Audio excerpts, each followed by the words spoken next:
Новые сериалы на якутском языке покажут на канале НВК «Саха» уже этой зимой. Об этом во время пресс-конференции рассказала начальник службы телесериалов Марфа Пермякова. Так, премьера второго сезона сериала «Роковая любовь. Возвращение» состоится уже 4 ноября. Съемки проходили в Чурапчинском районе, Якутске и Тулагино.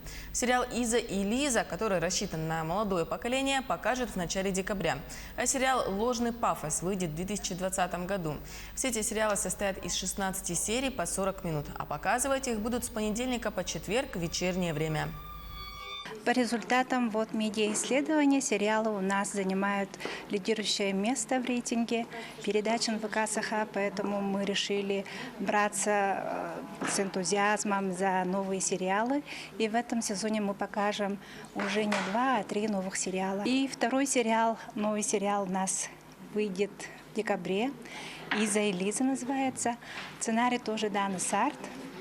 Это уже современное время. Это история о 2 девочках-подростках.